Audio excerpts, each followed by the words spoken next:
Boa noite, senhoras e senhores. Após essa recepção calorosa, né, da professora Elizabeth e da professora Fernanda, então damos início, neste momento, à cerimônia de abertura do 6º Workshop em Pesquisa em Contabilidade e Controladoria da UFMS. Sejam todos muito bem-vindos. Este evento tem por objetivo a disseminação do conhecimento contábil entre profissionais e futuros profissionais, promovendo discussões e debates acerca de temas contábeis, principalmente aqueles tratados nas pesquisas de contabilidade e controladoria, no âmbito da graduação e da pós-graduação em ciências contábeis. Convidamos a todos para, em posição de respeito, nesse momento solene, acompanhar a execução do hino nacional e, na sequência, o hino do Estado de Mato Grosso do Sul, ambos cantados pelo coral da UFMS. A professora vai...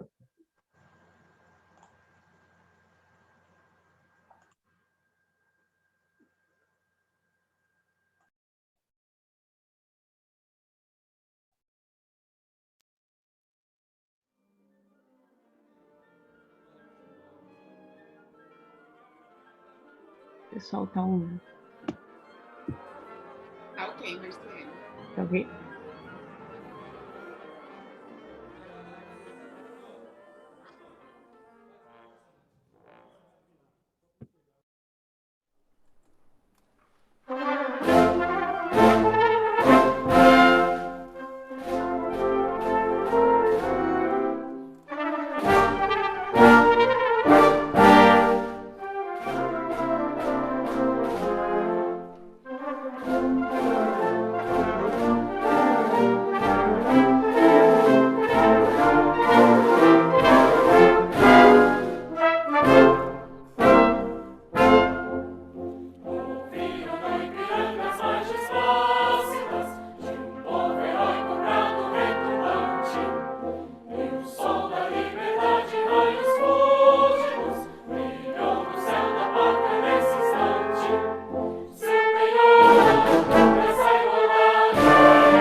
Neste momento, teremos também uma apresentação cultural, uma exibição da canção Marina.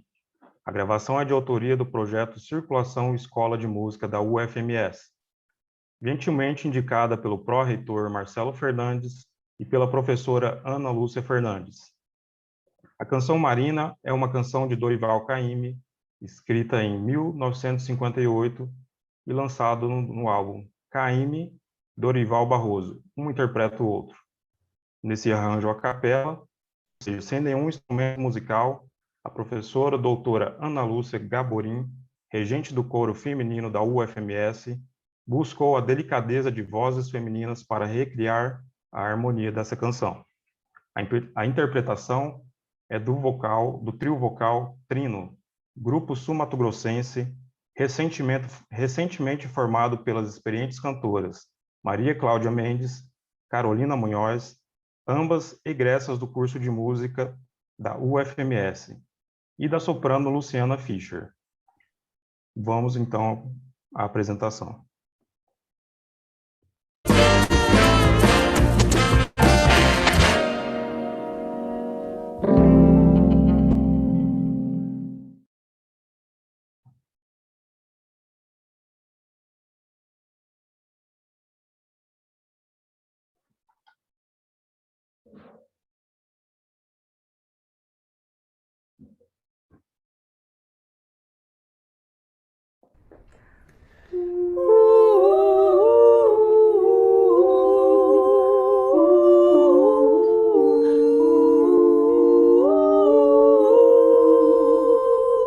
Marina morena, Marina, você se pintou, se pintou, se pintou. Marina, você faça tudo, mas faça um favor, um favor.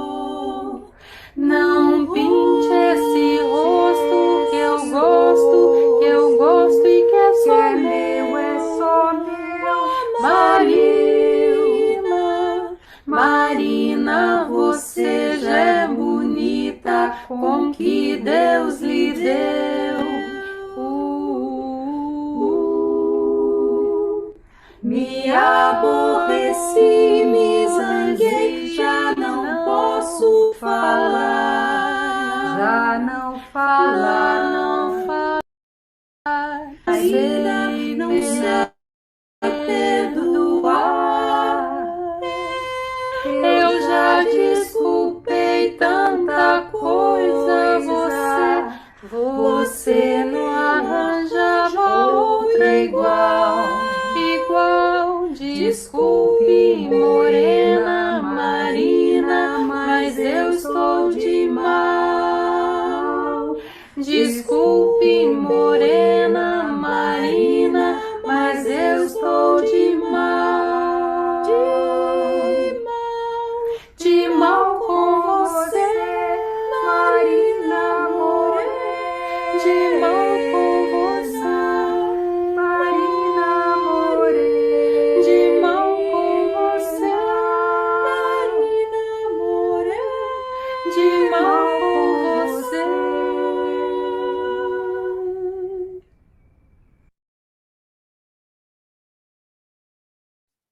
Tiago, eu vou pedir licença, a gente acabou pulando o hino do Mato Grosso do Sul. Vou pedir licença para a gente pedir para a professora Marciele colocar, por favor.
terras, campos grandes, vaca ia, rememoram desbravadores heróis, tanta galhardia, desfazendo a missão, e o tenente Antônio João vai cruz, pinta no flanco, glória e tradição, a pujança, grandeza, de fertilidades mil, são o orgulho e a certeza do futuro do Brasil.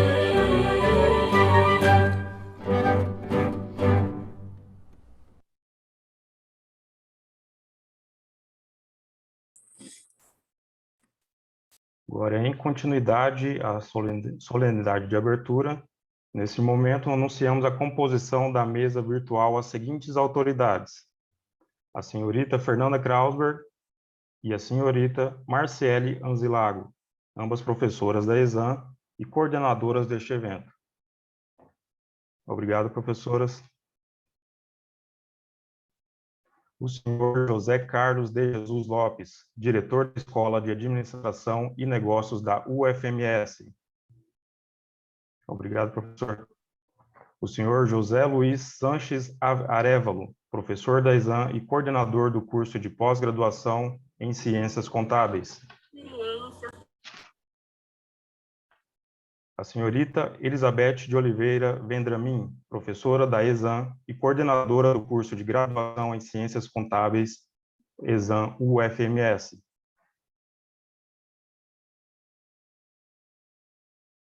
Agradecemos a presença de todas as autoridades e convidamos a tomarem os lugares na plateia virtual. E, a partir de então, damos início à palestra dessa noite. Convidamos a professora Elizabeth Vendramin, que vai mediar a palestra a ser proferida pelo professor doutor Marcelo Botelho da Costa Moraes. Professora Elizabeth, por favor. Ok, Tiago, muito obrigada. Então, boa noite a todos e a todas, né? Gostaria de agradecer a presença de cada um de vocês aqui no nosso evento, nesse 6º workshop. Eu vou passar a palavra para o professor José Carlos, para ele fazer uma fala inicial. Depois eu chamo o professor Jorge também para dizer algumas palavras, né? Professora Marciele, e aí eu finalizo e já damos introdução à palestra. Muito obrigada. Professor José Carlos. Obrigado, professora Elizabeth. Boa noite a todos, boa noite a todas. Que prazer tê-los e tê-las, ter os nossos alunos, ter os convidados, professores de outras casas irmãs. Isso é muito, muito, muito, muito bom, né? A digitalização e o avanço da tecnologia permite essas coisas. Quando a gente está lá na modalidade presencial, muitas vezes é difícil, né? E a tecnologia está nos possibilitando. Esse é o lado bom da tecnologia. Eu quero dizer em nome da ESAM, de todos os colegas, e aqui em nome da professora Elizabeth, coordenadora do curso de graduação em Ciências Contábeis, o professor Jorge, coordenador do programa de pós-graduação, mestrado em Ciências Contábeis, logo, com a graça de Deus, um doutorado, né? E toda essa equipe aí liderado, né, pela Fernanda e também pela Marciele, né? A Fernanda e a Marciele são recentes na ESAM e já chegaram com todo o gás, com inovação, se juntando ao time, né, da ESAM, do eixo de contábeis, fortalecendo e aí trazendo essa inovação, embora já estejamos no 6º, né, workshop, mas teve um início e deu continuidade. Então, parabéns a todos. Eu quero parabenizar aos alunos pelos excelentes professores que vocês têm. E quero parabenizar também os professores pelos excelentes alunos que vocês têm, tanto na graduação como na pós-graduação, né? E lembrando que a ESAM, ela oferece, dentro do eixo de contábeis, oferece essa oportunidade, né? E o aluno, ele entra na graduação em Ciências Contábeis e ele sai mestre, se assim ele desejar. E logo, logo sairá doutor, né? Então, a gente pega a mão lá do calouro, lembro aí de vocês dos primeiros dias, né? Tudo é novo, tudo é novidade, aquela... Meu Deus, o que vai acontecer? Um não conhece o outro, um olha para o outro, mas depois de uma semana, um está conversando com o outro. Veio a pandemia, nos tirou de sala de aula, mas tivemos a oportunidade de dar continuidade, né, nesses nossos encontros virtuais com base, com apoio da tecnologia. Então, eu quero parabenizar, eu estou aqui com uma programação, deixa eu olhar aqui, que gentilmente a Marciele e a Fernanda me passaram, né? Nós já tivemos o painel 1, gestão financeira de clube de futebol, que já iniciou às 18 horas, esse evento agora, e depois vamos falar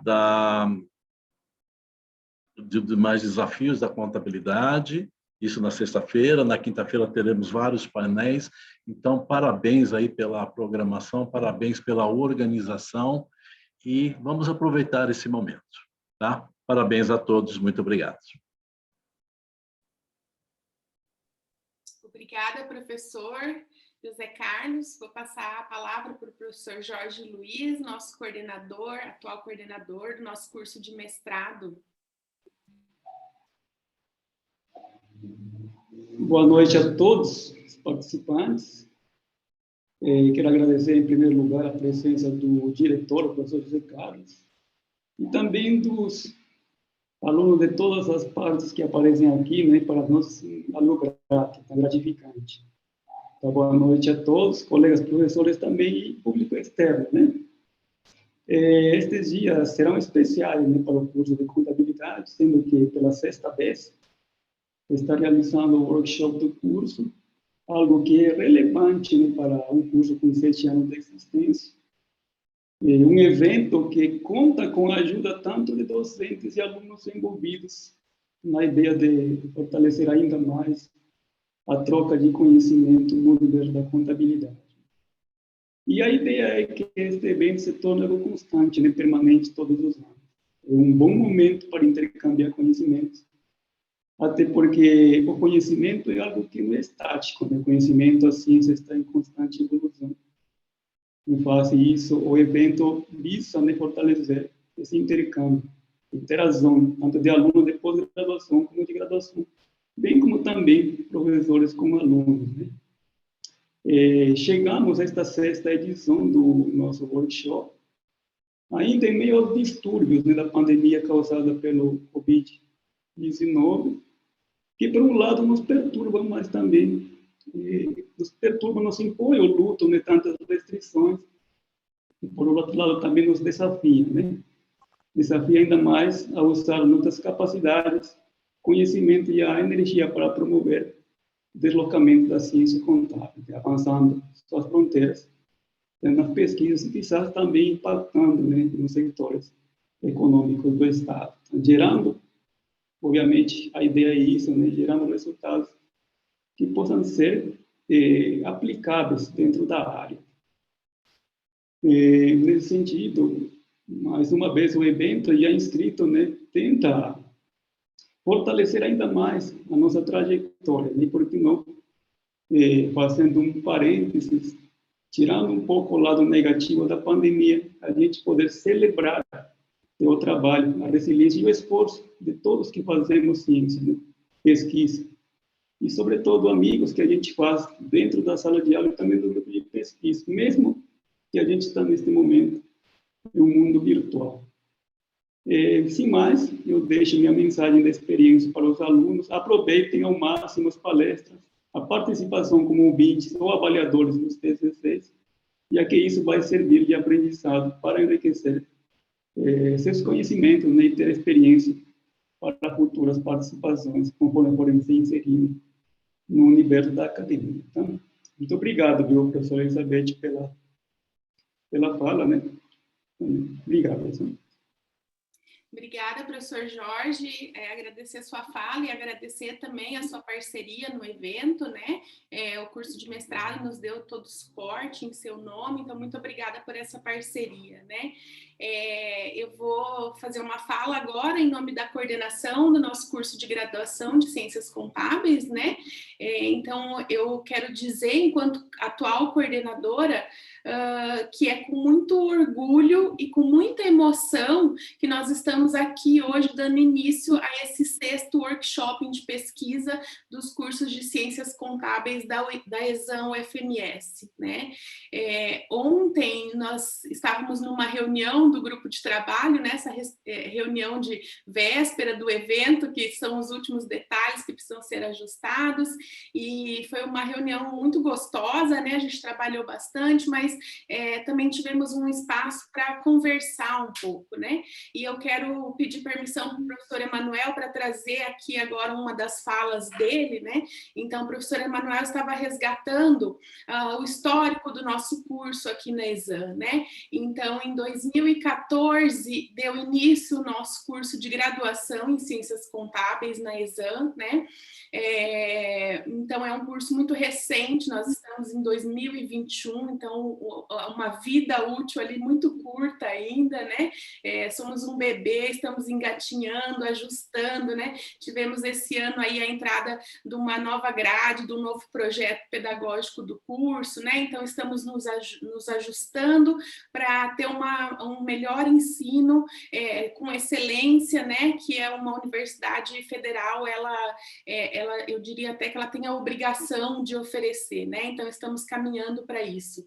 Mas mesmo com um curso novo, já no ano de 2016, nós tivemos o curso de mestrado aprovado, né? Então, por um esforço aí dos professores à época do curso, eu não estava na UFMS, mas foi um esforço coletivo muito grande e conseguimos, então, trazer o mestrado em Ciências Contábeis para o Mato Grosso do Sul.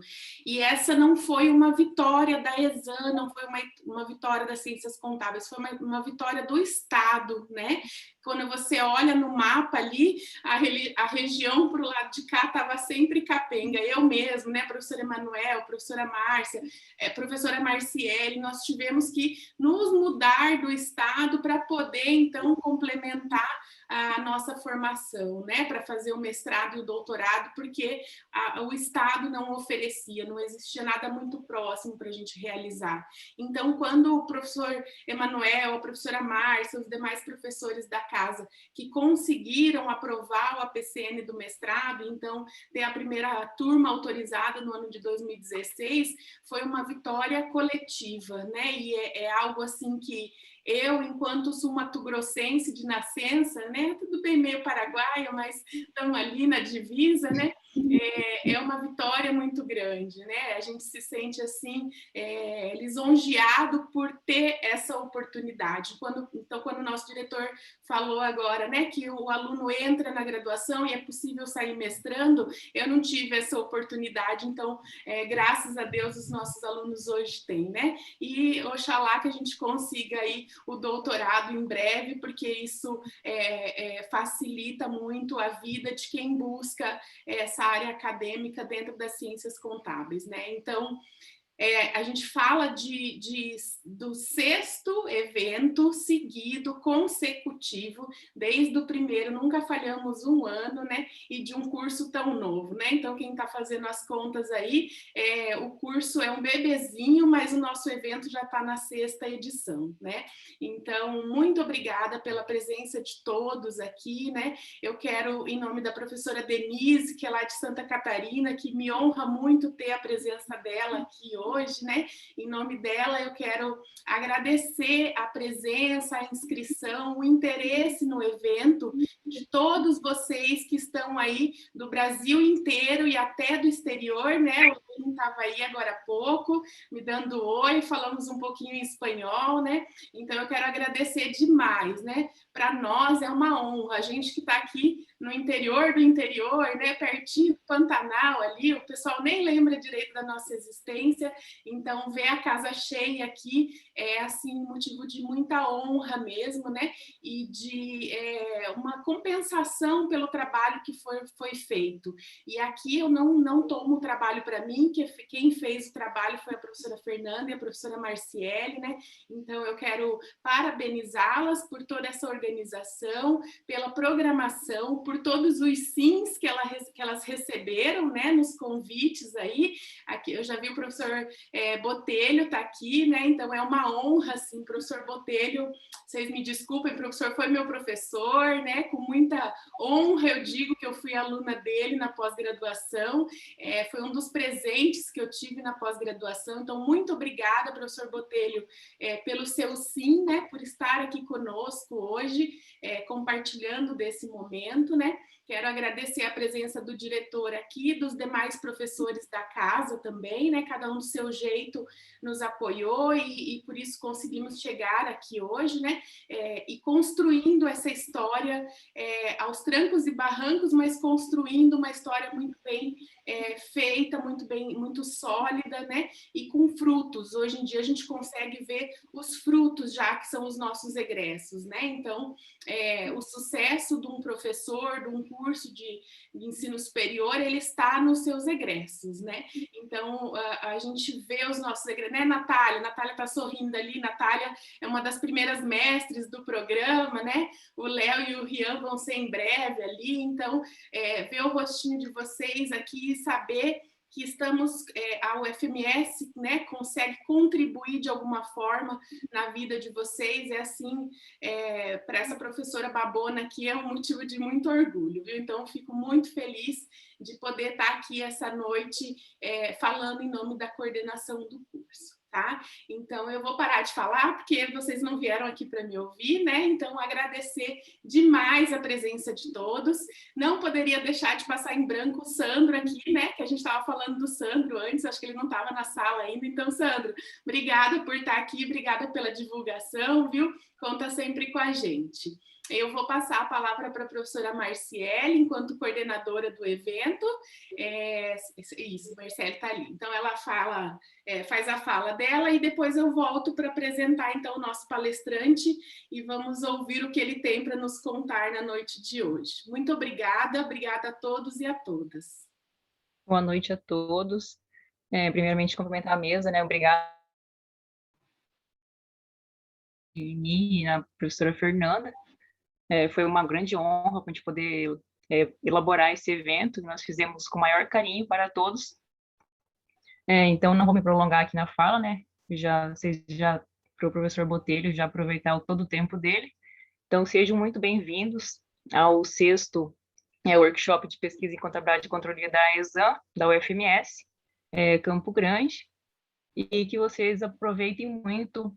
Nós fizemos pensando em vocês no conhecimento e no aprendizado. Então, um bom evento a todos e está aberto o 6º workshop. Beth, é com você.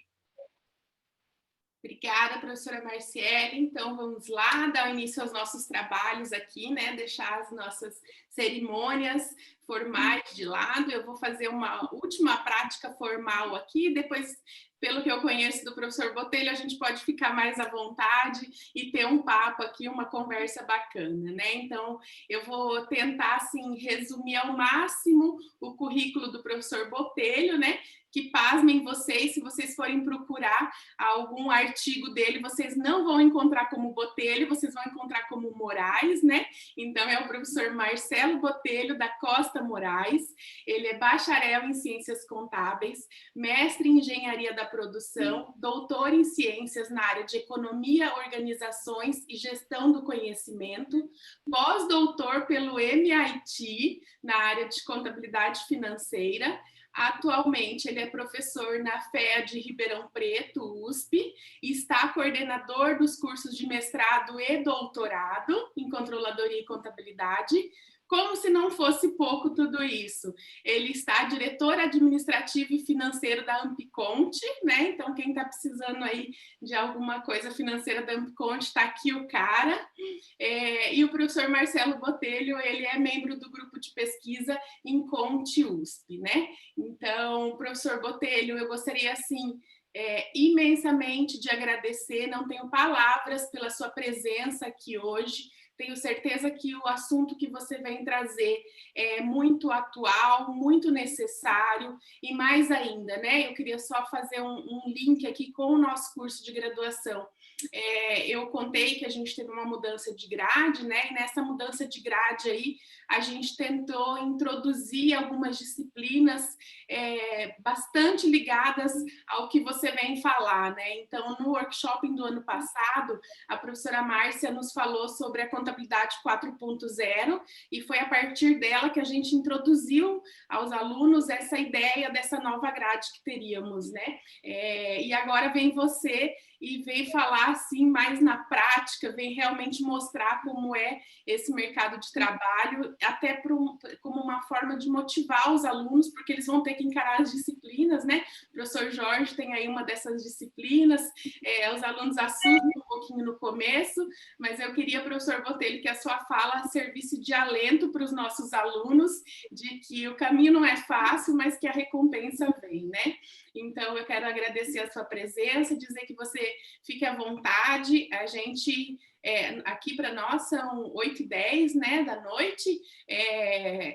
O seu bolso não é nosso guia, mas o seu tempo é o nosso guia, tá? Estamos aqui à disposição, não tem nenhum compromisso depois da sua palestra, então a gente vai até o horário que você quiser conversar conosco, viu? Muito obrigada pela presença de todos e fique à vontade, professor Botelho.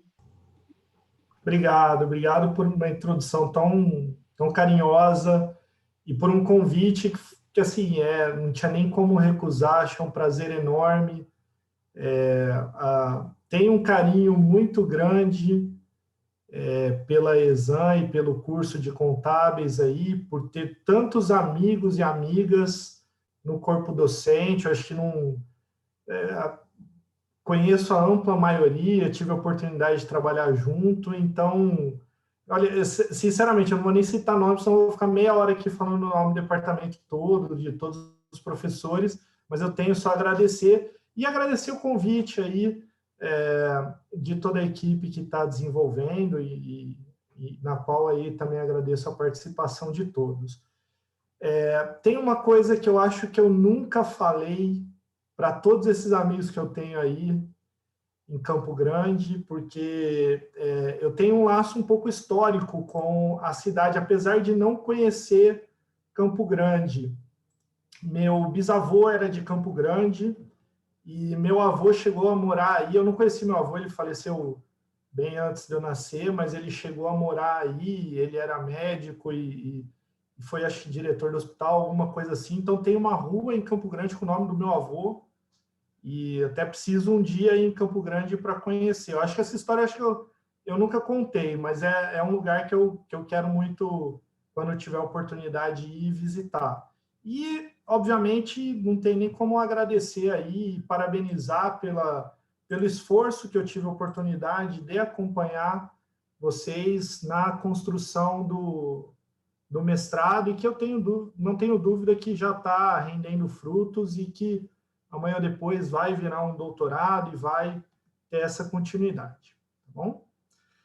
Bom, eu vou falar um pouco para vocês a respeito de Data Science e Inteligência Artificial com aplicações em contabilidade.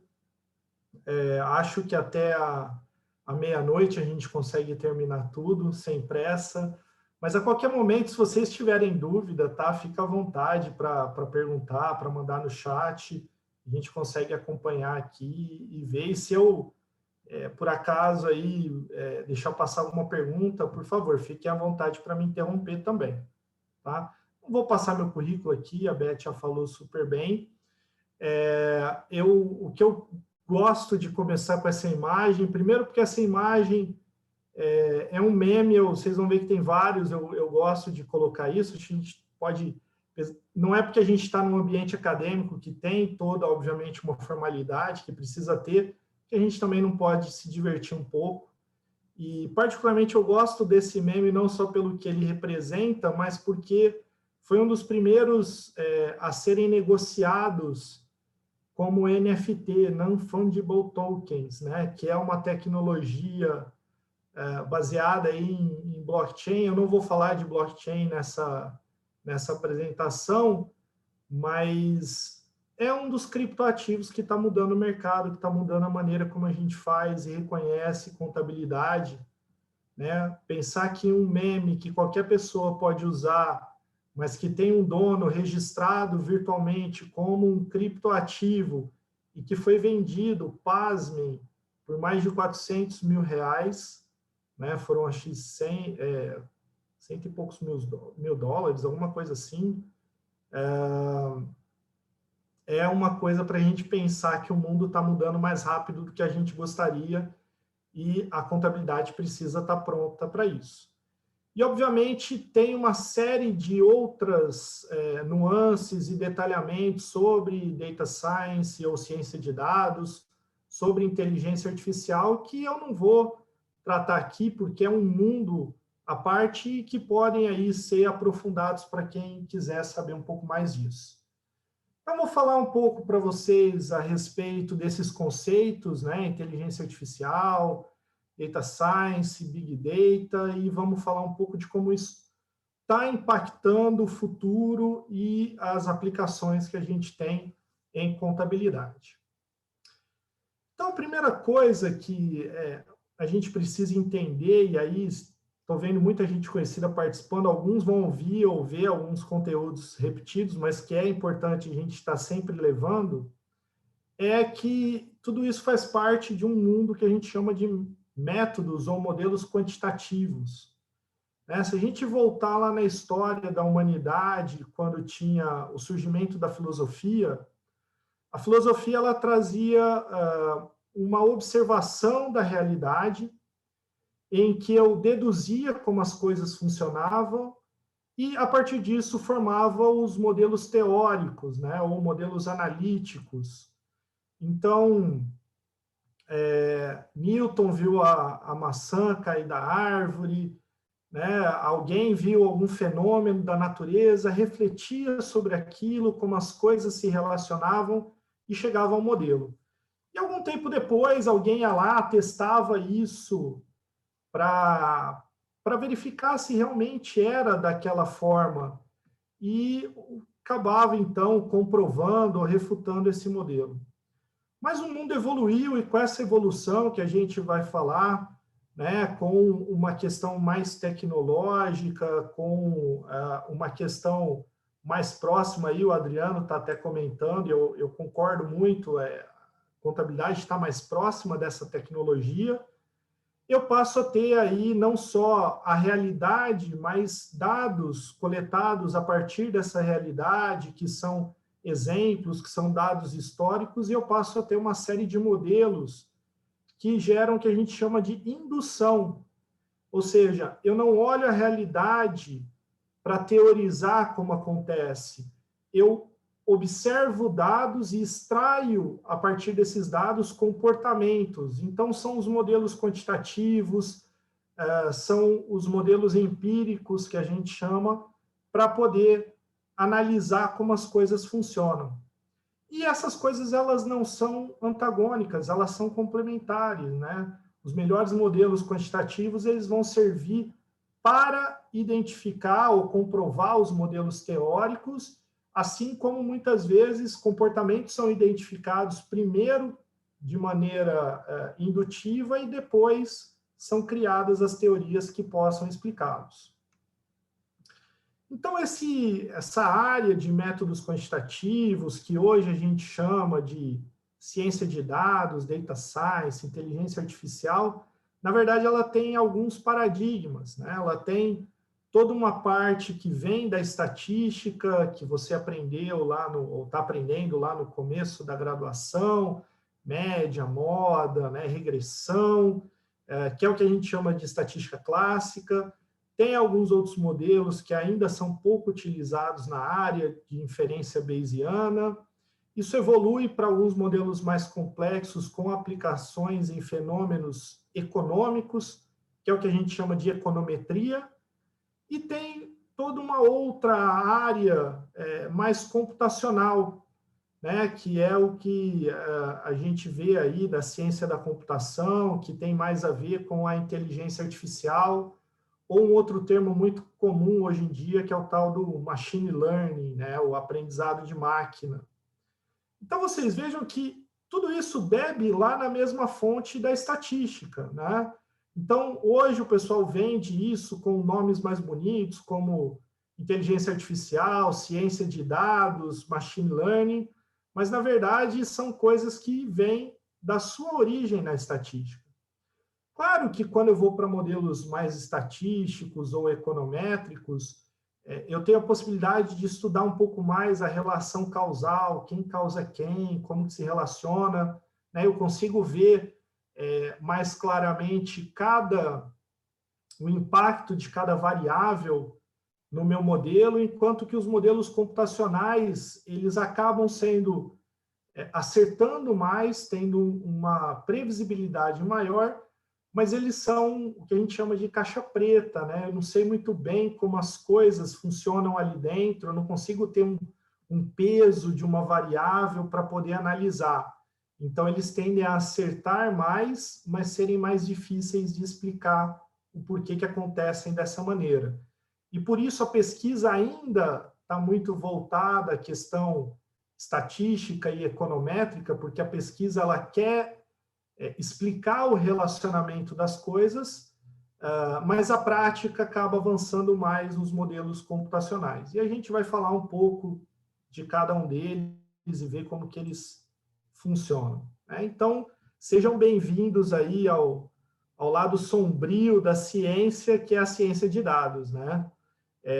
Hoje em dia, isso é visto como uma das áreas mais proeminentes, e você pode estar pensando, poxa, mas eu estou fazendo um curso de ciências contábeis, ou eu estou fazendo um mestrado de ciências contábeis, e alguém algum dia me disse lá atrás que ciências contábeis é uma ciência social aplicada, e por que está crescendo essa busca e essa pressão por ciência de dados, por essa questão mais quantitativa? Porque a ciência de dados não é uma área isolada, ela é uma área transversal.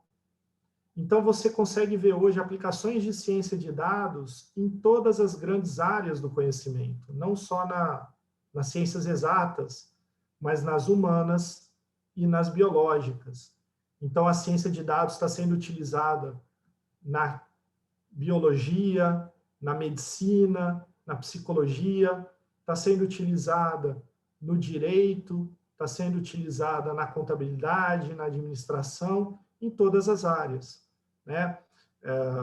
Alguns defensores e divulgadores da ciência de dados, o data science, falam que a gente deve caminhar para, no futuro, todos os cursos estarem conectados por uma área de ciência de dados.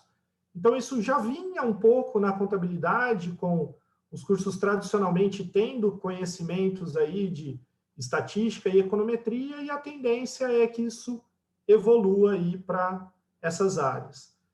E por que disso? Veja, esse é um gráfico que eu gosto de pegar, e esses autores, eles fazem essa divulgação no Twitter todos os anos, porque a gente vive no momento da era do conhecimento, né? Tem uma frase que os dados são o novo petróleo, né? E olha que petróleo já está bem fora de moda, né? Petróleo já virou cringe, né? Agora na moda tudo é cringe. E, poxa, se eu pegar aí em 2020, né, em um único minuto da internet, as pessoas mandaram mais de 190 milhões de e-mails, gastaram mais de 1,1 milhão de dólares em compras online em um minuto.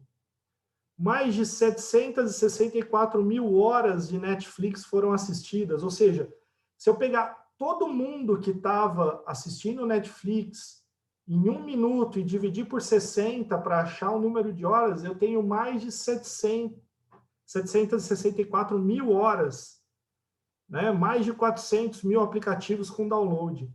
E aí você pode falar, poxa, mas 2020 a gente teve a pandemia, todo mundo ficou em casa, na internet. Mas olha 2019, ou se procurar na internet, você vai achar 2018, 2017, 2016. Isso está aumentando ano a ano. E a tendência é aumentar cada vez mais. E essas informações, elas não estão perdidas, elas estão sendo coletadas, armazenadas, tratadas e analisadas para que as empresas gerem vantagem competitiva, e a contabilidade não pode estar fora disso. E aí surge essa história da ciência de dados, ou data science. Esse negócio começou a ganhar a dimensão que tem hoje a partir desse artigo de 2012, ou seja, a gente já está falando de quase uma década atrás, na Harvard Business Review, em que falava que a ciência, ou cientista de dados, era o trabalho mais sexy do século XXI, justamente por ser um profissional de habilidades em diversos setores e que vai ser cada vez mais demandado pelas empresas. A partir disso, a gente vê a explosão desse termo, Data Science.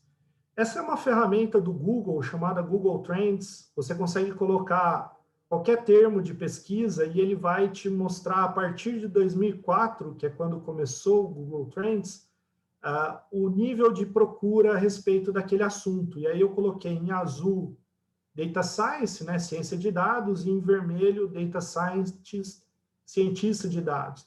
E você vê que justamente a partir de 2012 é que esse gráfico começa a crescer até está um pouquinho defasado aí, está mais ou menos em fevereiro ou março de 2021 esse gráfico, mas ele vem se mantendo.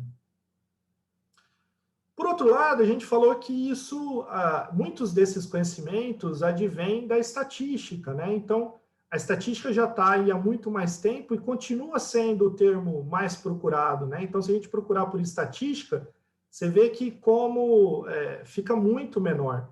Então, apesar de ter uma certa redução dessa busca aí nos últimos anos, né, ainda é muito mais procurado.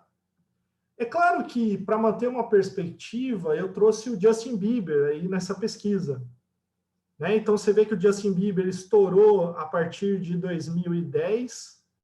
Né? Hoje em dia caiu um pouquinho, tá mais em queda, mas para você ver que Justin Bieber é um termo muito mais procurado do que estatística ou ciência de dados.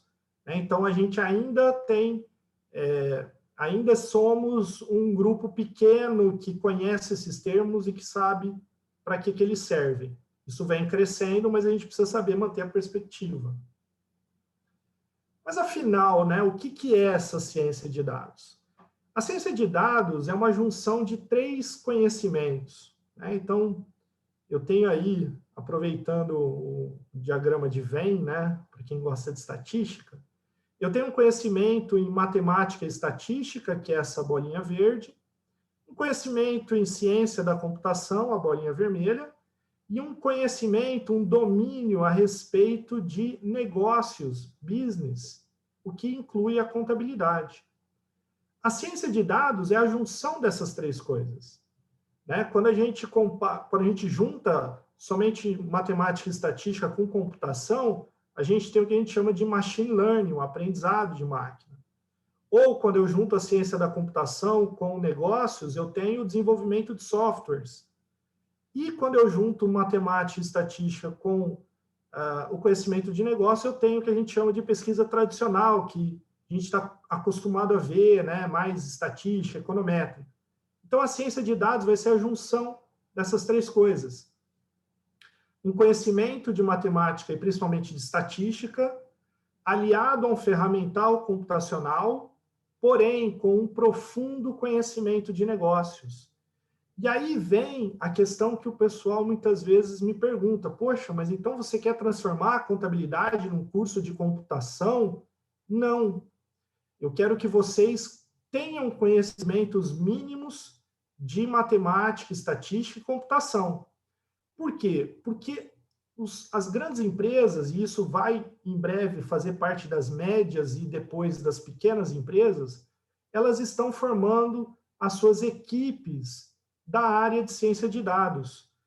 Grandes empresas e médias empresas já têm laboratórios, data labs, já têm áreas de ciências de dados, já têm o que eles chamam de squads, né, equipes de ciência de dados. E essas equipes, elas são multifuncionais, elas são formadas por pessoas com conhecimentos diferentes. Dificilmente alguém vai dominar em profundidade essas 3 áreas. E nessas equipes eu vou ter alguém muito bom de estatística, eu vou ter alguém muito bom de computação e eu preciso ter alguém muito bom na área de negócios, em contabilidade, em finanças, em todas as nossas áreas. E essas pessoas precisam saber conversar, porque se o pessoal da matemática e da computação não entender do negócio, ele não vai entender no que eles podem aplicar, quais problemas eles podem resolver. E se nós da área de negócios não entendermos dessas outras áreas, a gente não vai entender o potencial que a gente tem para aplicar para resolver nossos problemas. Eu gosto desse outro gráfico, é a mesma lógica, mas ele muda um pouquinho os termos aí, ele troca computação por hacking skills, habilidades de hackear, porque hoje em dia muito dessa parte de computação às vezes não está nem formalmente dentro dos cursos, e a área de negócios por um conhecimento substantivo, né? Ou seja, um conhecimento profundo da aplicação, do propósito de uso dessa ciência. Então, a ciência de dados, ela é uma área emergente que se refere a um trabalho que tem foco na coleta, na preparação, na análise, na visualização, na gestão e na preservação de um grande conjunto de coleção aí de informações, né? Então, basicamente, é todo um fluxo de processamento para extrair informação a partir dos dados. Isso inclui, então, uma etapa muito extensa de preparação para rodar um modelo, isso significa coletar dados, isso significa limpar os dados, porque vem muita sujeira, a gente vai falar disso quando falar de Big Data. Integrar, juntar esses dados, às vezes arrumar, reestruturar ou transformar esses dados, carregar ele, filtrar para o que eu quero, excluir o que eu não quero, combinar, juntar, verificar se ele está correto, extrair para chegar na modelagem, para fazer o meu modelo. E aí sim eu vou rodar o meu modelo, e aí eu vou analisar e vou comunicar os resultados. E o pessoal que pensa em ciência de dados foca muito em rodar o modelo, né? Mas esquece toda a etapa de preparação, que no dia a dia do trabalho é o que vai gastar mais tempo, né? Rodar o modelo, na maior parte das vezes, é o mais rápido. E se você fizer uma boa etapa de preparação, vai ser também mais fácil, né? É importantíssimo preparar os seus dados, deixar eles adequados. Então, é muito comum as pessoas coletarem os dados sem saber muito bem o que vai fazer, sem um propósito, e aí, nessa ânsia de já querer rodar modelos, já sair rodando o modelo, e aí, obviamente, o modelo não funciona, os dados não dizem nada, e aí sai torturando, sai mexendo, tudo sem propósito e não chega a lugar nenhum. Então, é preciso gastar muito tempo nisso. Essa etapa é fundamental. Rodar e analisar provavelmente vai ser a parte menos braçal do negócio, né? A parte mais intelectual, mas a parte que vai consumir muito tempo é preparar os dados.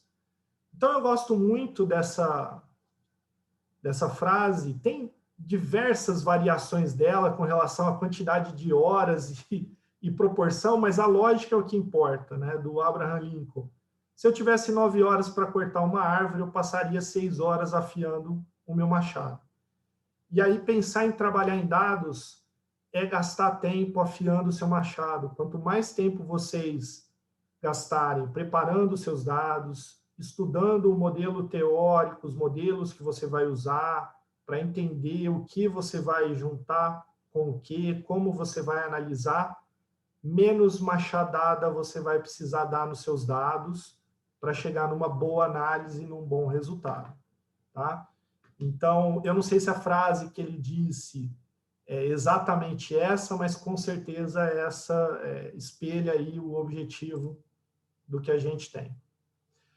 E aí isso se alia a um outro conceito que faz essa parte computacional também ganhar muito termo, que é o conceito de Big Data, né, que começou a crescer aí mais ou menos em 2010 também.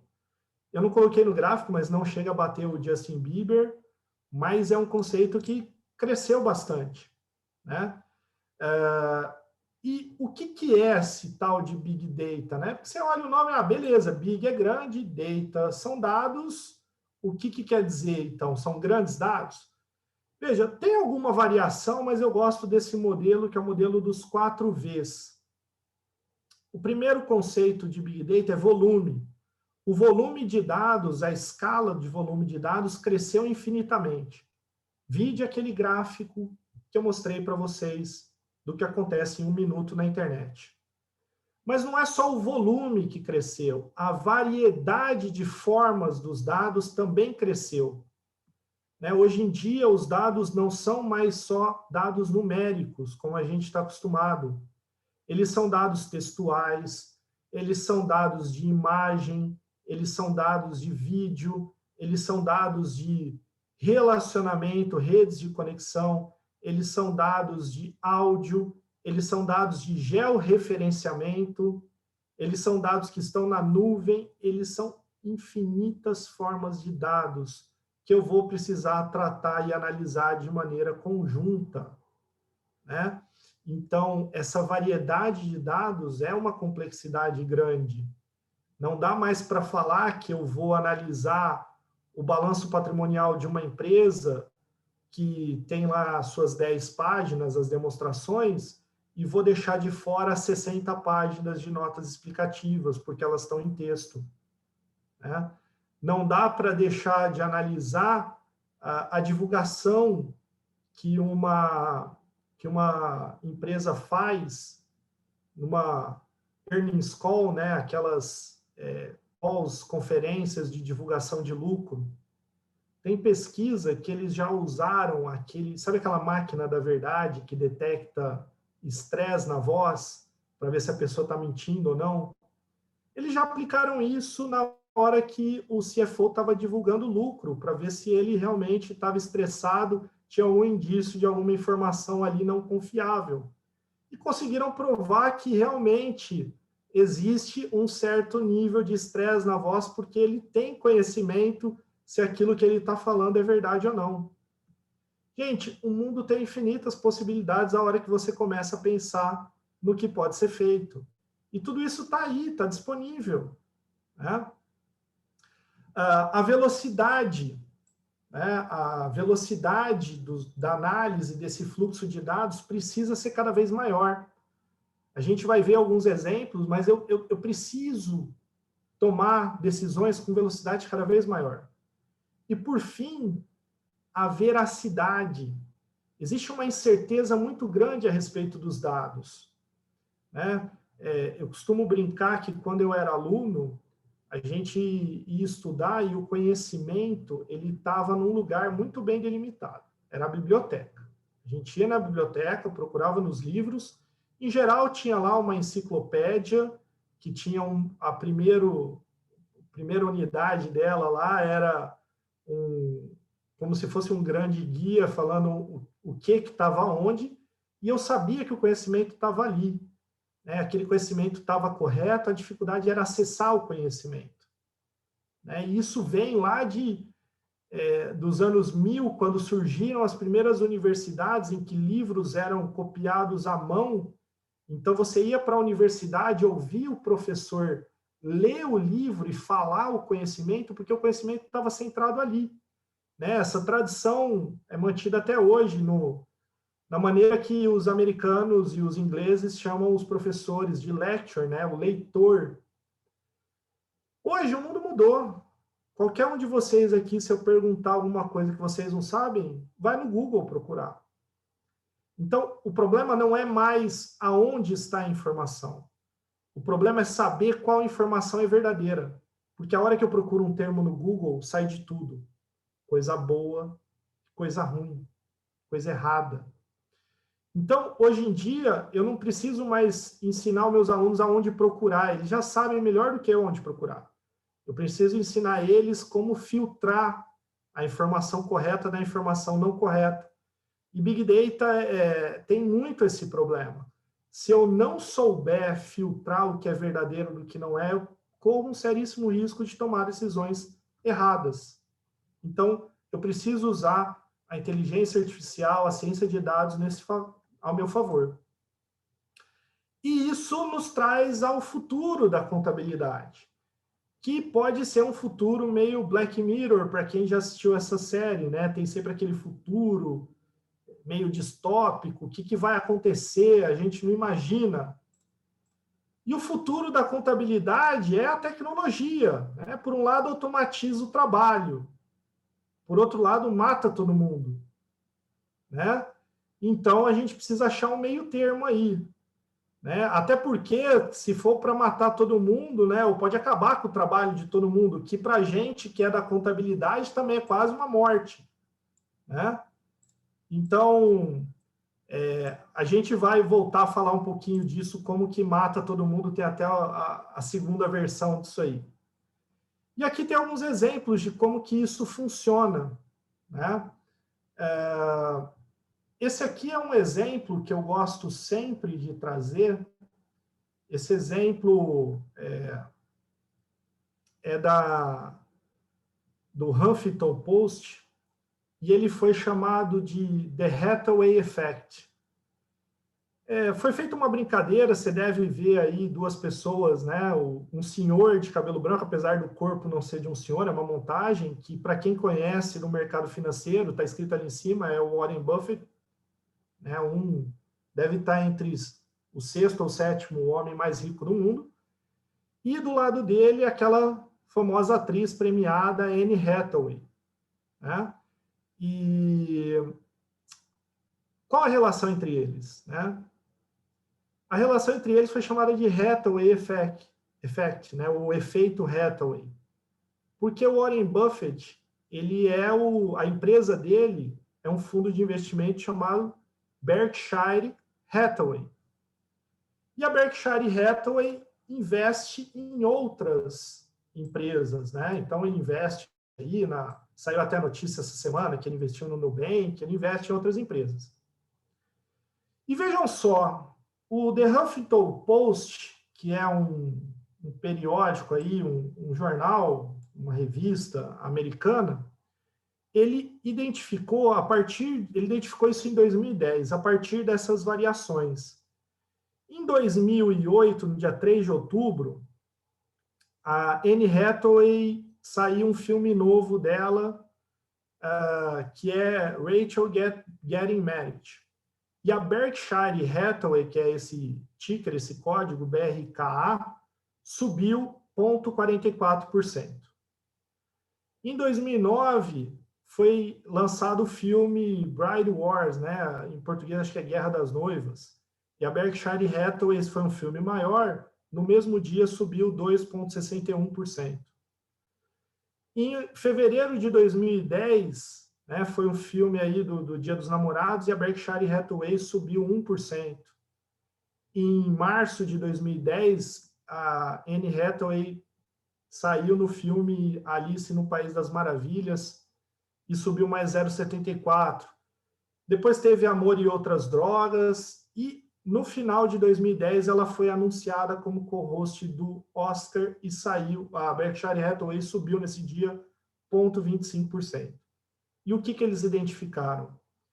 Que todas as vezes que saíam notícias com Anne Hathaway, a Berkshire Hathaway tinha o maior volume de negociação. E como as notícias tendiam a ser positivas, a Berkshire Hathaway aumentava o seu valor de mercado. Basicamente, eles comprovaram que tinham robôs procurando dados na internet com palavras-chave, e quando achavam palavras-chave Hathaway por causa da Anne Hathaway, associadas a palavras positivas, isso é uma área chamada análise de sentimento, né? Pega lá o sentimento que a palavra espelha, se é uma palavra positiva ou negativa, falava, olha, tem notícia boa, e negociava comprando. Posteriormente, e esse aqui foi um levantamento da Reuters, acho que todo mundo conhece esse cara, o Psy, né? Para o pessoal que conhece aqui o professor de Ribeirão, o Silvio Nakal, é o irmão gêmeo dele, é igualzinho. E o Psy ficou muito famoso alguns anos atrás por causa da música Gangnam Style, né? O Psy é um cantor sul-coreano. E o que poucas pessoas sabem é que a família dele tem uma empresa de farmacêutica, e do pai dele e de um tio dele. E o pessoal fez um levantamento e identificou que conforme o Psy foi ficando mais famoso, a empresa da família dele foi aumentando de valor. Tá? Esse é um fenômeno um pouco mais antigo, né? Chamado Flash Crash. Isso foi identificado em 2010. Em 36 minutos, o Dow Jones caiu 9%. Em alguns minutos recuperou. Olha o gráfico ali. Quer dizer, alguma coisa aconteceu. Eles demoraram mais de 10 anos para descobrir o que aconteceu. Tá? Foram encerrar a investigação em 2020. Para descobrir que foram movimentações não usuais de um operador mal intencionado que levou uma série de robozinhos a disparar ordens de compra e venda, que a hora que as pessoas perceberam que aquilo não era real, voltaram para trás. E isso aí, obviamente, fez alguém perder muito dinheiro e alguém mandar muito dinheiro. Isso foi identificado em 2010 no Dow Jones, que é da Bolsa de Nova York, e em 2000, é o índice principal da Bolsa de Nova York, em 2013 na Nasdaq, em 2014 no mercado de bonds, em 2015 na NYSE, e tem uma expectativa de que as bolsas americanas sofram pelo menos 12 mini flash crashes por dia por causa de notícias desse tipo, né? Isso aconteceu aí, o Moacir está colocando aí o caso da Zoom o ano passado, mas aí eu acho que foi um pouco mais burrice humana, né? Quando a Zoom ficou famosa aí por causa da pandemia, tinha uma outra empresa que tinha um ticker chamado Zoom, que não tinha nada a ver com ela e subiu lá para cima. Ou que vocês devem ter ouvido falar aí nas 2 semanas atrás, eu não vou dizer que foi por causa disso, eu acho que talvez não tenha sido, mas o Cristiano Ronaldo chegou lá e tirou a garrafa de Coca-Cola da frente, falou bebam água, e a Coca-Cola perdeu 4 bilhões de valor de mercado naquele dia. Recuperou depois, tá? E é óbvio que separar o que de fato vai espelhar uma mudança no valor da empresa no longo prazo de uma notícia ruim no curto prazo, leva a esses movimentos que vão fazer pessoas perderem e vão fazer pessoas ganharem dinheiro, né? Então, basicamente, só para fechar essa parte, tem mais umas coisinhas para eu falar, eu gosto muito dessa frase do Deming, ele é um estatístico aí, o pai da qualidade na área da administração. Em Deus nós confiamos, todos os outros trarão dados, né? Então não adianta pensar em tomar decisões sem analisar dados e sem observar esse ambiente. E aí a gente chega no futuro da inteligência artificial, que não só mata todo mundo, como acaba com o trabalho da contabilidade, né? E aí a gente tem algumas situações que vêm sendo noticiadas e que, assim, são totalmente erradas, tá? Mas que eu gosto de trazer aqui. Isso é uma matéria de 2018, já tem 3 anos, de profissões que deixarão de existir na Exame. E o que eu acho mais legal da bola de cristal deles é que eles cravam um ano. Olha, vai acabar em 2030. Contadores e auditores, né? Por causa de blockchain, por causa de inteligência artificial, não vai acabar, tá? Mas o que vai acontecer? Aquilo que for repetitivo vai ser automatizado, né? Então, por que contabilizei está ganhando dinheiro, né? Porque eles pegaram lá um softwarezinho que faz o que a gente chama de OCR, que é um modelinho simples que lê PDF, lê o que está escrito numa imagem e sai fazendo a contabilidade aí por algumas regrinhas simples de inteligência artificial, né? Analista financeiro, por quê? Porque quem vai tomar as decisões aí vai ser inteligência artificial. corretor de seguro e analista de risco, porque quem vai fazer, né, olha aqui, ó, falando de Big Data, falando de Machine Learning, quem vai fazer o cálculo do risco vai ser o software. Né? Agora, isso vai acabar com a contabilidade? Não. Isso vai acabar com o trabalho de vocês? Não. O que eu quero que vocês lembrem é o seguinte: nenhum ser humano é melhor que uma máquina para fazer conta. Mas nenhuma máquina é melhor que uma máquina com um ser humano para tomar decisão. Então, ou você briga e morre, ou você se alia e sobrevive. E é isso que a gente precisa fazer. Né? Mas o ambiente não é só também de aumentar a área técnica, né? Já que as máquinas vão fazer muito do trabalho repetitivo, o que vai sobrar para o ser humano? Vai sobrar o relacionamento ou a tomada de decisão mais complexa. Então, precisa lembrar também de ter soft skills. Né? Aqui uma matéria do Wall Street Journal de 2016, falando que está ficando cada vez mais difícil achar candidatos a vagas que saibam se comunicar de maneira clara. E aqui uma pesquisa que relaciona a parte de habilidades cognitivas, né, soft skills, com talentos técnicos, criatividade, flexibilidade, inteligência emocional, né, se destacam. E até aqui no Brasil, matéria de 2019, veja, já não é tão recente mais, né? Habilidades socioemocionais, competências socioemocionais são o pote de ouro no novo mercado de trabalho. Né? Então, ter resiliência, ter criatividade, que é o que se chama de soft skills.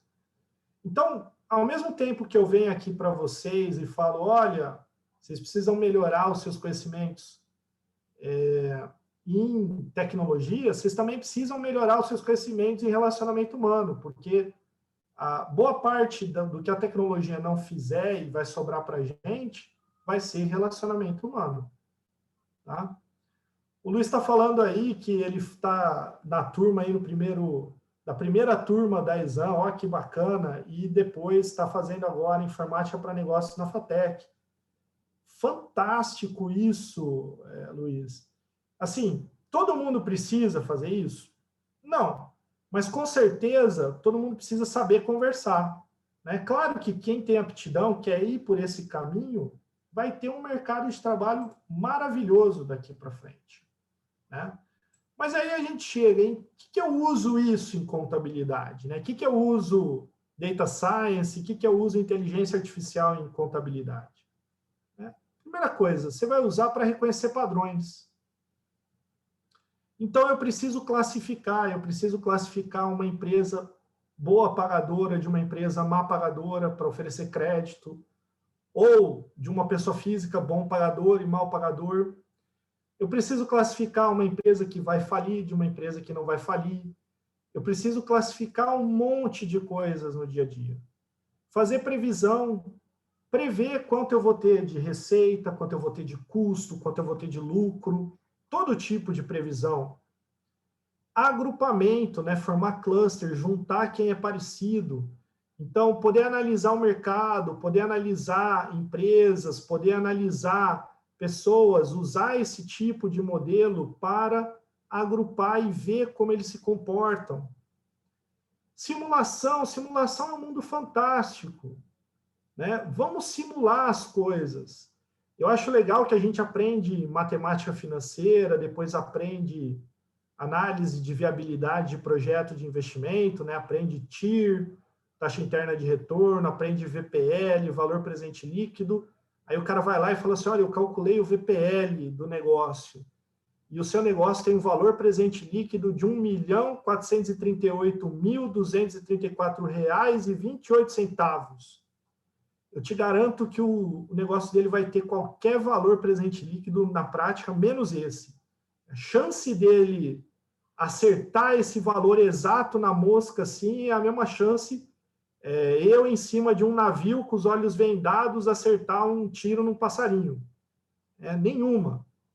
Agora, eu posso ir lá numa simulação, usando simulação de Monte Carlo, usando uma série de simulações, e testar isso 100 vezes. Para que 100 vezes? Vamos testar isso 1000 vezes, usando números aleatórios dentro de parâmetros conhecidos. Vou testar isso 100 mil vezes. E eu consigo falar para ele, olha, existe uma chance de 4% de você ter um VPL negativo.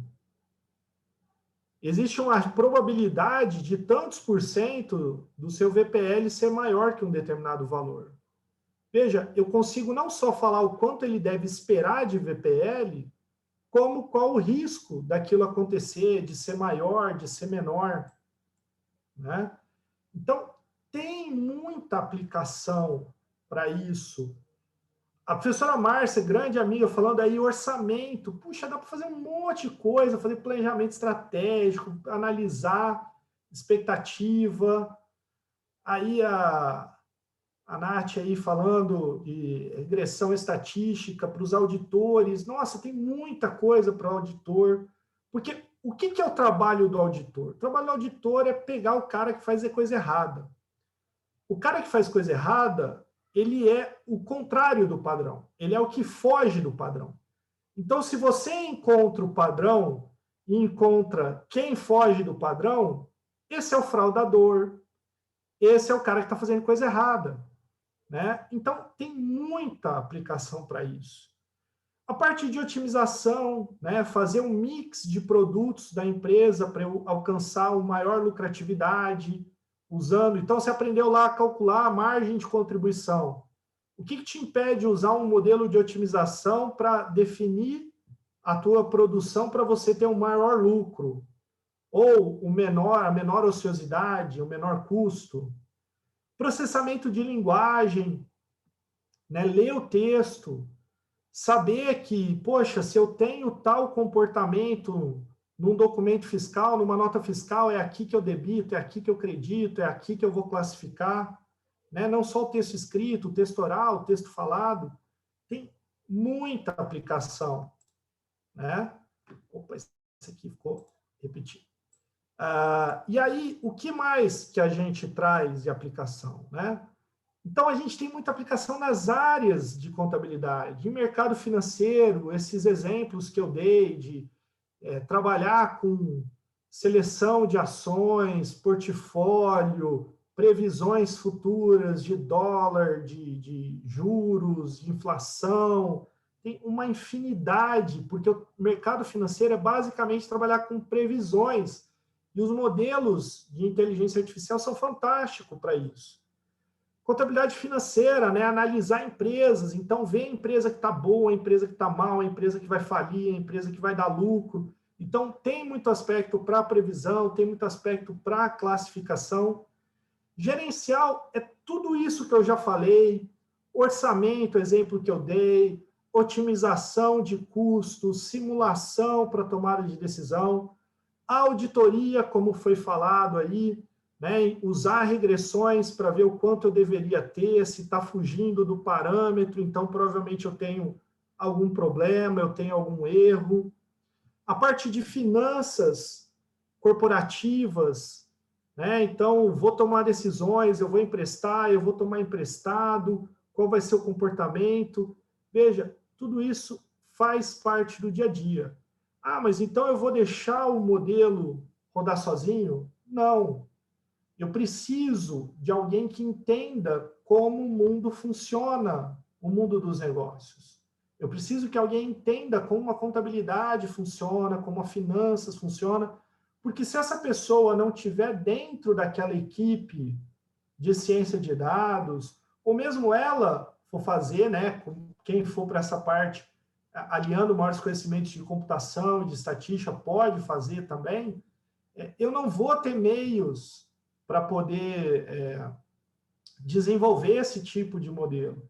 E isso é o futuro, e é o futuro do mercado, e é o futuro da pesquisa, né? Então, eu tenho hoje uma demanda cada vez maior de pesquisas que vão verificar esse tipo de técnica na prática, como funciona, como eu posso trabalhar, né? Então, para o pessoal que está no mestrado, é lógico que toda aquele ferramental, estatístico, econométrico, isso está aqui dentro, tá?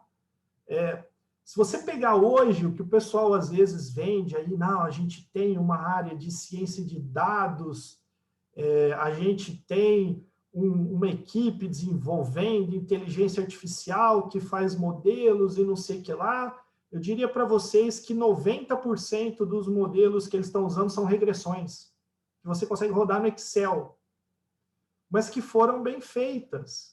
Não tem problema nenhum fazer uma estatística básica, descritiva, se você conseguir responder o seu problema com um modelo mais simples. É melhor ainda, né? Quanto mais simples o modelo, mais fácil de analisar o resultado. Tá? Essa minha estatística, ela não vai ser exata, obviamente, né? Ou, como eu costumo dizer, 85% das estatísticas que as pessoas falam em apresentações são inventadas, né? Inclusive essa.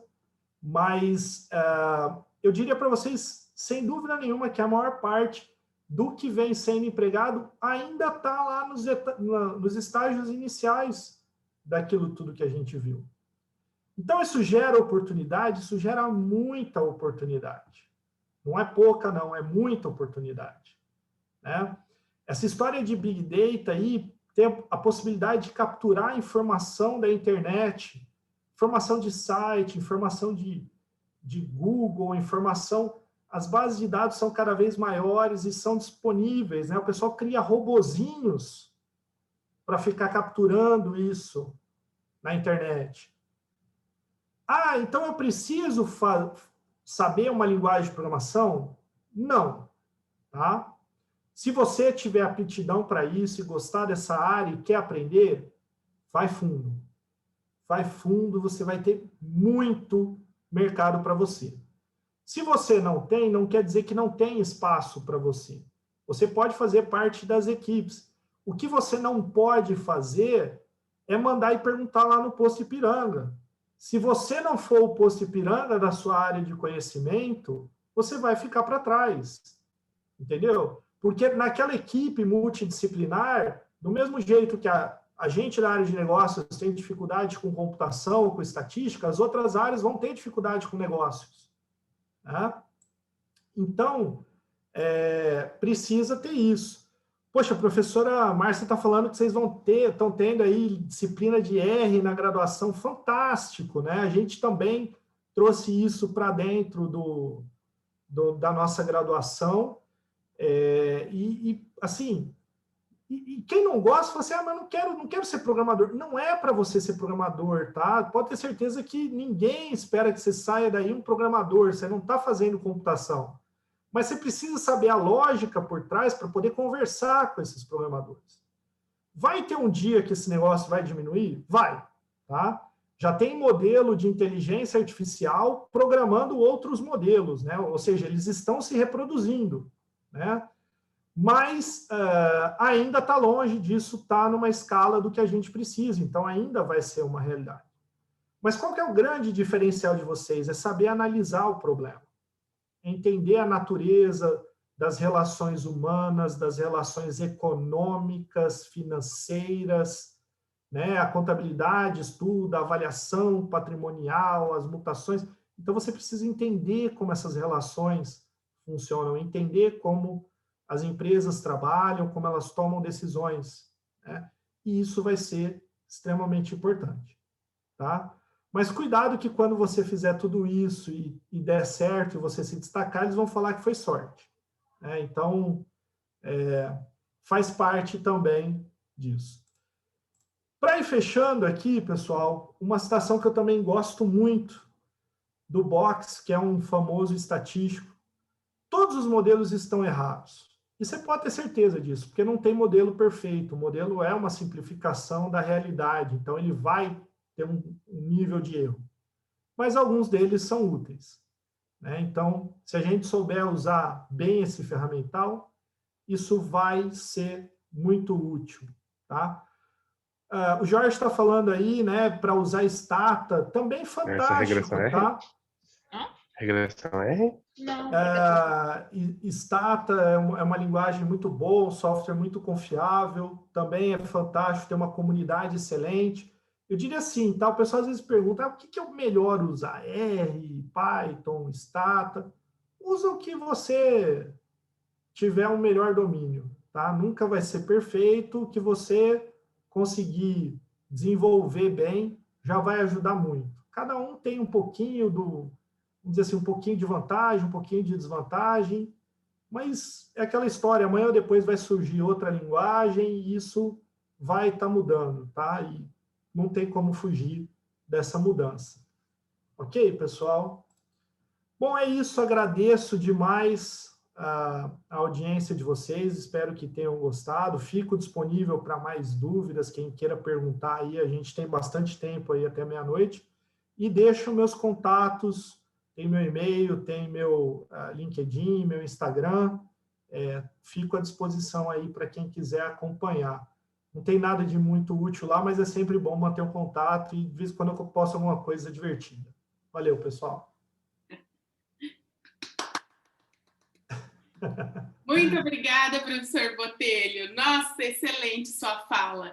Eu estou com meu caderno aqui com tanta anotação que, meu Deus, depois eu preciso reorganizar, porque tanta ideia, tanta coisa que você foi falando e a gente foi pensando em pesquisa, em sala de aula, em mudança de grade e foi fazendo todas as anotações, né? Eu acredito, assim, como eu falei, o tema da palestra é o essencial que o contador precisa olhar nesse momento, né? O contador, e isso inclui os cursos superiores, que não olharem para essa direção, realmente vão acabar no que dizia a reportagem lá, que a gente tanto odiou aquela reportagem na época, né? Foi um bafafá completo quando saiu. Bom, eu não quero me prolongar aqui, quem quiser fazer perguntas, utilizem ali o levantar a mão, que aí a gente pode abrir o microfone e conversar, né? O professor Botelho, embora ele seja o cara, ele é um cara muito disponível, muito informal, ele é jovem, né? Eu quero só fazer um adendo aqui, eu falei que ele foi meu professor, mas não é porque nossa diferença de idade é grande, não, eu que fui tarde para o mestrado e doutorado mesmo, viu? Então eu tenho certeza que ele vai adorar bater um papo aí com vocês e esclarecer todas essas dúvidas, né? Professor Botelho, eu vou chamar o Marcelo aqui para conversar contigo agora, fica à vontade, Marcelo. Boa noite, tudo bem? Estão conseguindo me ouvir certinho? Estamos sim.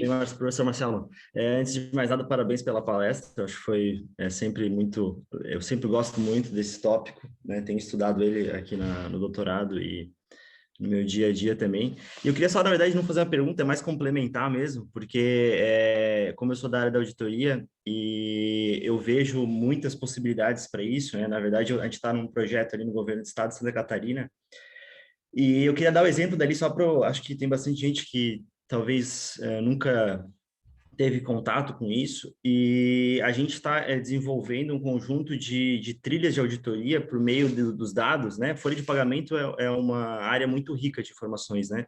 E a gente tem a sorte de ter os dados estruturados já. Imagina só, os dados da folha de pagamento, está tudo dentro de uma grande tabela, o professor Marcelo, numa só. Então, a gente já tem essa parte que tu comentou de estruturação de dados, né, que é muito difícil, concordo plenamente, eu acho que é um dos maiores desafios aí nessa área de data science, é tu estruturar os dados, né?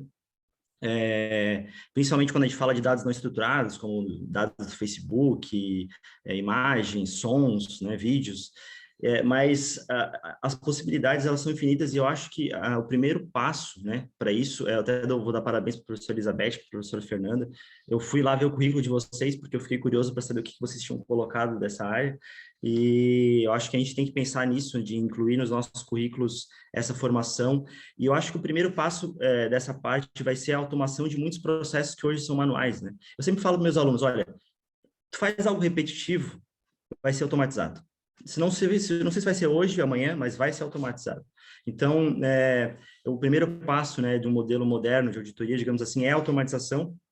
Depois tu vai criando níveis de inteligência, né, e agregando modelos e tal.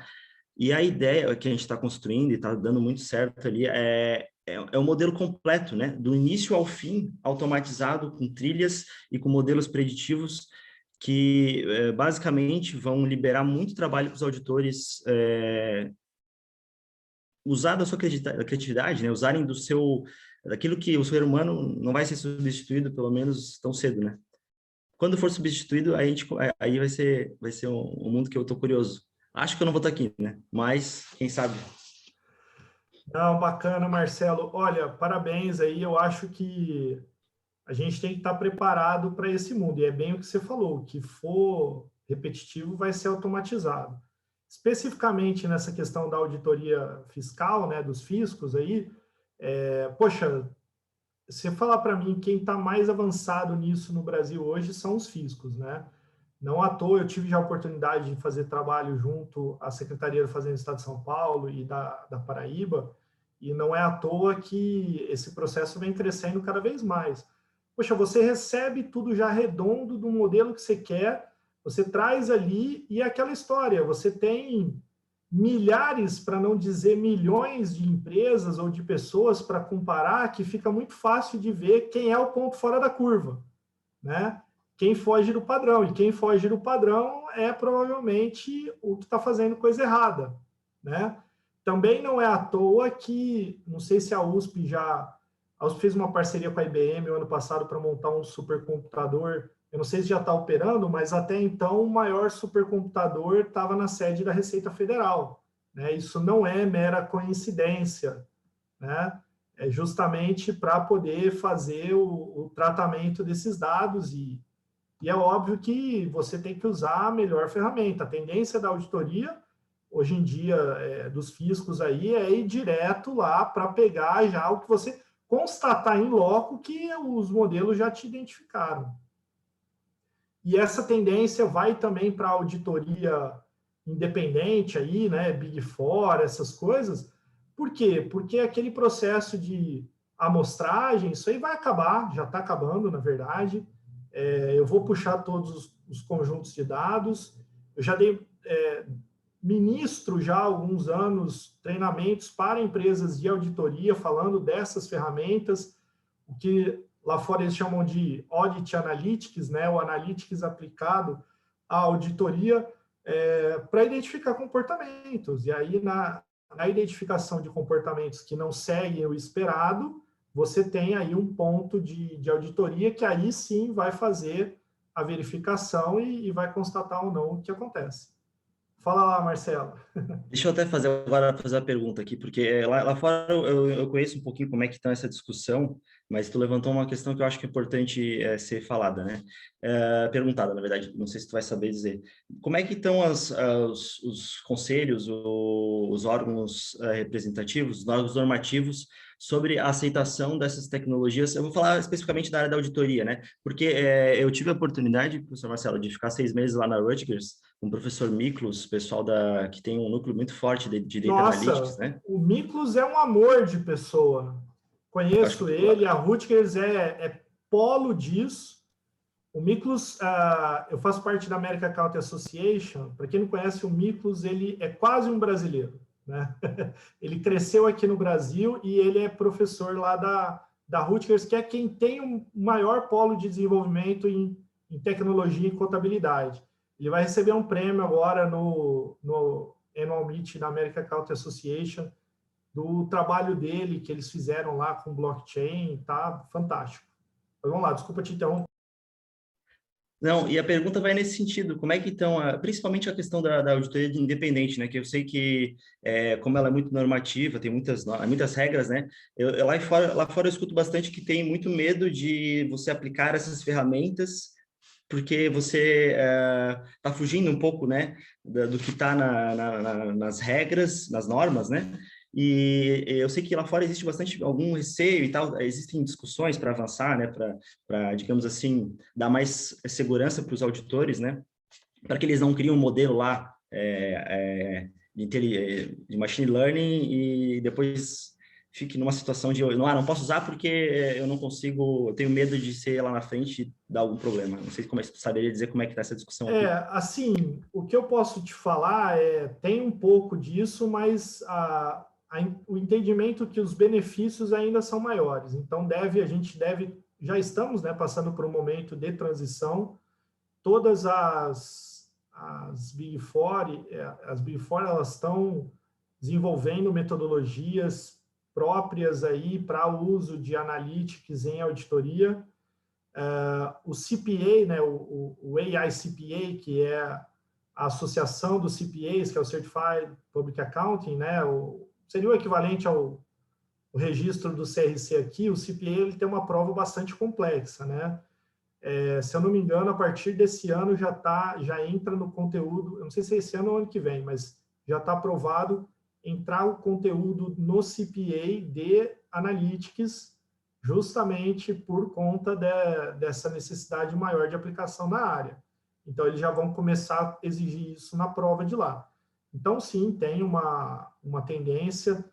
É lógico que existem problemas também na inteligência artificial. A inteligência artificial ela é tão boa quanto a programação ou as indicações que foram dadas para elas, né? Então, essa tua preocupação aí, a Microsoft, quando fez o modelo de inteligência artificial de chatbot deles e colocou na internet, em menos de um dia, a inteligência artificial deles virou nazista, racista e qualquer outra coisa fóbica que vocês imaginarem. Então, tem toda uma discussão da própria área de inteligência artificial de que precisa deixar os modelos menos suscetíveis a coisas desse tipo, mas eu acho que é uma construção e uma evolução natural aí que vem acontecendo, tá? Eu vou só pegar aqui duas coisas que o pessoal colocou aqui no chat, né? O Leandro falou aí da questão de Tribunal de Contas, tem bastante trabalho no Tribunal de Contas, tem algumas regrinhas que o pessoal usa, né? Lei de Benford, algumas coisas que funcionam muito para auditoria, para Tribunal de Contas. O Cílio está falando aqui, né, de gestão de risco e segurança de informação, isso também é uma coisa que deve ser uma tendência maior, né, inclusive a parte de compliance e controles internos, trabalhar melhor essa questão de segurança da informação, né, LGPD, né, Lei Geral de Proteção de Dados e tudo mais. Tem um artigo bem legal aí, o Leandro colocou, do Fabrício Neves e da Poliana e o Hugo. Eu não conheço o Hugo, mas o Fabrício e a Poliana são alunos nossos do mestrado, ambos do doutorado aqui, então também falam bastante disso, bem legal. Não sei se alguém mais tem alguma pergunta, senão ficou à disposição. Marcelo? Oi, pode falar, estou ouvindo. Tudo bem? Primeiramente, parabéns aí pela palestra, muito boa, show, viu? Depois qual que é o nome do seu avô para a gente localizar a rua aqui, para marcar para você vir aqui, né? Não, tem no Google, eu já vi, já. Meu avô é Clineu Costa Moraes, depois eu te mando para você ver. Ah, tá, eu já Mas eu acho que é meio afastado o lugar lá, mas depois eu te mando. Eu já passei por essa rua. Mas depois você me manda. Mas Clineu Costa Moraes já gravei. Ô, Marcelo, diante disso que vocês estavam falando e conversando, como você vê a situação, o futuro dos sonegadores aqui no Brasil, né? E dentro dessa perspectiva aí de eliminação de movimentos repetitivos, né, que o contador ele vai deixar de fazer, né? Você vê como uma oportunidade essa questão tributária, né, como uma área a ser mais explorada pelos profissionais da área? Legal, Manuel, muito obrigado aí. Bom, vamos lá. Eu acho que... Deixa eu parar de compartilhar minha tela também, que já ficou aí. Eu acho que essa questão dos sonegadores está estreitando cada vez mais, né? O funil está estreitando, não tem como. Uma das vantagens de viver nessa sociedade da informação, economia da informação, é que tudo transita por meio eletrônico. Né? Por mais que você fale, você tem criptomoeda, você tem isso, tem aquilo, assim, toda transação deixa um rastro, e viver informalmente é extremamente inviável hoje em dia e vai ser cada vez mais inviável, né? Não descarto a gente ver as famosas moedas digitais, os países adotando moedas digitais. A gente já vive num país aí que tem praticamente moeda digital, né? Outro dia minha mulher falou, estou precisando de dinheiro para pagar não sei o que aí, precisa ser em dinheiro. Eu falei, putz, eu abri minha carteira, acho que foram 6 meses que não tem R$1 dentro da minha carteira, né? É porque eu sou pobre mesmo, mas se tivesse dinheiro no banco, eu também não tinha. Você paga tudo no cartão, você paga o celular aproxima. Então, assim, não tem muito mais para onde fugir, né? Isso é uma coisa que esse alto nível de digitalização do mundo, do nosso mundo, eu acho que é uma coisa que me traz um pouco de esperança no futuro do Brasil, sabe? Porque, assim, não vai mais ter muito mais como o cara esconder mala de dinheiro em apartamento, em fazer propina, porque essas coisas vão estar acontecendo em tempo real, vão estar sendo verificadas, vai ter robozinho analisando, a auditoria não vai ser mais por amostragem. Então, eu acho que é um caminho que vai se resolver.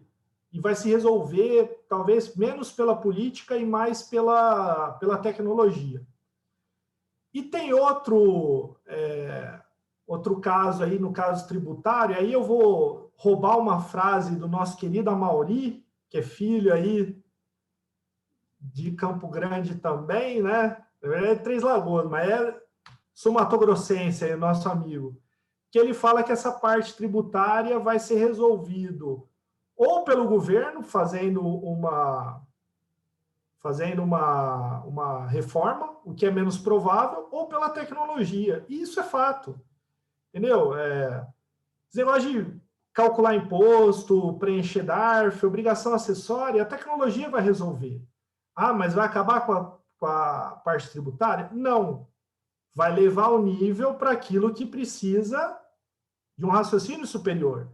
E aí é que abre a oportunidade no planejamento tributário, né? Na interpretação, naquela parte que o ser humano é capaz de desenvolver e a máquina não. Ou pelo menos vai demorar um bom tempo enquanto a gente estiver aqui para ela fazer isso.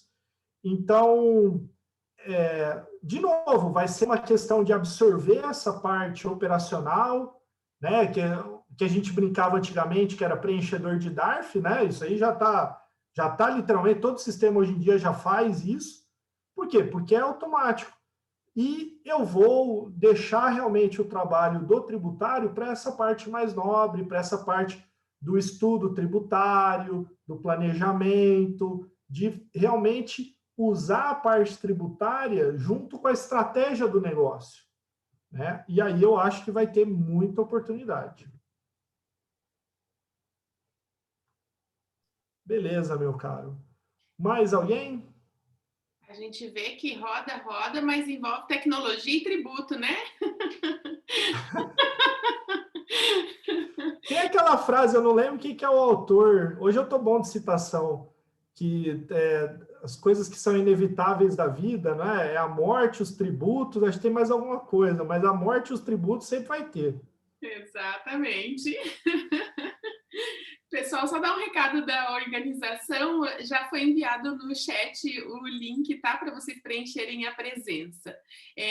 Vou passar a palavra aqui para o professor Sandro, meu querido amigo professor Sandro, fica à vontade. Obrigado, Elizabeth. Primeiramente, professor Marcelo, parabéns pela exposição. É a segunda palestra tua que eu assisto só esse semestre e continua sendo brilhante. E, nesse sentido, eu quero fazer uma pergunta bastante humilde, até para o teor das perguntas, em comparação às perguntas anteriores. Assim, o senhor recomenda alguma leitura para a gente começar assim, ter uma introdução ao tema, né? O Data Science, Machine Learning, algum livro, alguma coisa para a gente começar a estudar? né? Porque, assim, algumas pessoas, né, eu gostaria de uma dica, assim, o que eu tenho em português já, de preferência, para começar uma coisa mais suave, né? Porque, como o professor falou, não é uma coisa trivial, já é uma área muito avançada, tem muito, né? Então, assim, alguma coisa que seja introdutório para o assunto, se o senhor puder fazer alguma sugestão, eu agradeceria. Sim, não, tem sim. Eu acho que não é uma pergunta simplória, eu acho que é um caminho natural. Tem uma série de livros, tem uma literatura muito boa nisso, inclusive bem variada, tá? Eu vou indicar um aqui, mas tem vários outros, e a maior parte deles é em português, tá? O que ajuda muito. Eu gosto vou indicar dois, eu gosto chama Storytelling com Dados, tá? Storytelling é aquela técnica de você ir contando uma história, é o que eles usam naqueles TED Talks, né? Você vai contando uma história e vai passando o conhecimento. Olha, é um livro com uma leitura super suave e que dá uma visão de como você fazer o uso de dados para traçar a sua análise, a sua história. E o segundo tem uma editora chamada O'Leary, Oleary,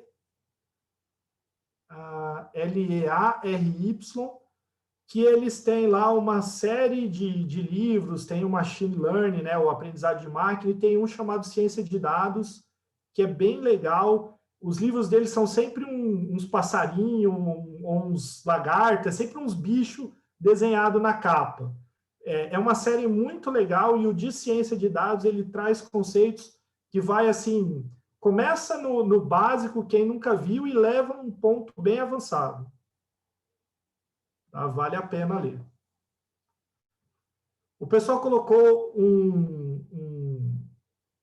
um link aí de um MBA da Exalc. Esse MBA é da USP de Data Science Analytics, e tem um outro do ICMC também, que é do Instituto de Computação e Matemática. Esse da Exalc, aí é opinião pessoal, tá? Eu conheço o pessoal que já cursou os dois, ele tem uma visão um pouco mais de gestão, né, mais gerencial. O do ICMC, que é da USP de São Carlos, ele é em ciência de dados. Ele já é um pouco mais profundo nas técnicas, ele já entra mais na parte mais computacional, mas são ótimos cursos também. Beleza?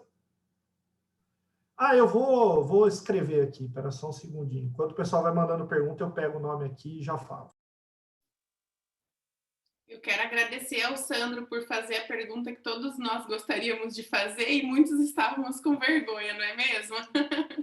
Obrigada, Sandro, por sua pergunta, viu? Olha, existem duas coisas certas na vida, a morte e os tributos. Frase atribuída a Geraldo Ataliba, advogado tributarista. Fernanda mandou aqui pra gente. Muito bem, pessoal. Aqui, o professor Botelho já botou o link. Quem mais? Fiquem à vontade, vamos aproveitar. Temos tempo ainda, antes da Vivian mandar o Botelho desligar o computador e dormir. Olha lá, Renato mandou aqui, professor Botelho. Bacana, deixa eu ver aqui. Está usando o RStudio, bem legal. Muito se fala do Python também. Olha, eu diria para vocês, isso o pessoal sempre me pergunta,